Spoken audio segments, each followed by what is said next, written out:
नमस्कार, मैं संजीव सुमन। राज्यसभा के 8 सांसदों को एक हफ्ते के लिए निलंबित किया गया, अर्थात उन्हें पूरे सत्र के लिए निलंबित कर दिया गया। चलिए मैं अब आपको इनके बारे में विस्तृत जानकारी देता हूँ। कल जब राज्यसभा की कार्रवाई शुरू हुई तो राज्यसभा में एक बिल पेश किया गया, जिस बिल का नाम था कृषि बिल।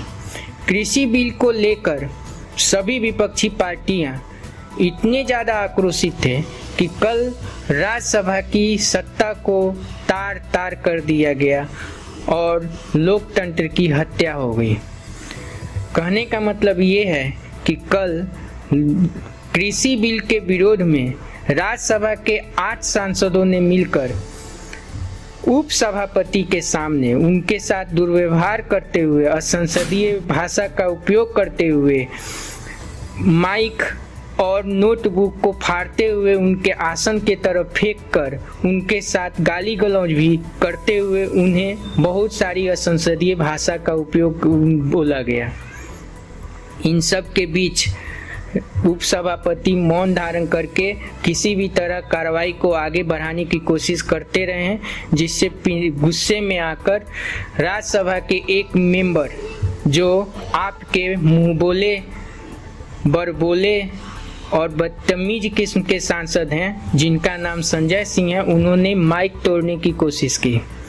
उनके साथ तृणमूल कांग्रेस एक और विपक्षी पार्टी है, जिसके एक नेता वो भी बड़बोले ही हैं, उनका नाम है डेरेक ओ ब्राउन। उन्होंने नोटबुक फाड़कर उपसभापति के आसन पे फेंक दिया। इन सब से कल लोकतंत्र की हत्या हो गई। राज्यसभा में इतना हंगामा मचा कि राज्यसभा की कार्रवाई कम से कम 3 बार स्थगित करना पड़ा। उसके बाद में उपसभापति ने जाकर सभापति वेंकैया नायडू को इस बारे में पूरी जानकारी दी। आज सुबह वेंकैया नायडू ने जैसे ही आज के सत्र की शुरुआत की, उन्होंने नाराज होकर 8 सांसदों को एक हफ्ते के लिए निलंबित कर दिया।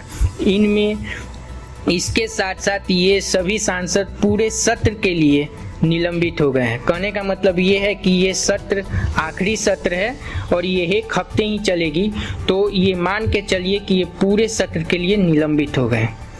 इन सब के बीच वो 8 सांसदों के नाम इस प्रकार से हैं, और वो 8 सांसद हैं डेरेक ओ ब्राउन, राजीव सातव, संजय सिंह, के रागेश, रिपुन बोरा, डोला सेन, सैयद नजीर हुसैन और इला मारन करीम। इन सभी को निलंबित कर दिया गया और उसके बाद इन सबको सदन से बाहर कर दिया गया। इसमें से बड़बोले संजय सिंह के ऊपर ये भी आरोप आ रहा है कि उन्होंने मार्शल के गर्दन पकड़े, उनके साथ धक्का मुक्की किए और साथ ही साथ उन्होंने उप सभापति के साथ गाली गलौज भी किए हैं। इन सब को देखते हुए जब इन लोगों को बाहर भेज दिया गया तो ये लोग बाहर आकर आंदोलन करने लगे। उसके बाद सत्ता पक्ष और विपक्ष आमने सामने हो गया। दोनों एक दूसरे के ऊपर आरोप लगाने लगे। सत्ता पक्ष बोल रहे हैं कि ये लोकतंत्र की हत्या है, राज्यसभा में आज से पहले ऐसा कभी नहीं हुआ। और उधर विपक्ष की एक पार्टी तृणमूल कांग्रेस, जिसके सुप्रीमो ममता बनर्जी हैं और जो अभी पश्चिम बंगाल की मुख्यमंत्री हैं, उन्होंने ट्विटर के माध्यम से सरकार को घेरते हुए ये कहा कि सरकार तानाशाह हो गई है, हम संसद से सड़क तक इसका विरोध करेंगे। आगे जैसा डेवलपमेंट आता है हम आपको अपने अगले वीडियो में बताएंगे। तब तक के लिए आप हमारे इस वीडियो को लाइक करें, कमेंट करें और साथ ही साथ हमारे चैनल को सब्सक्राइब भी करें।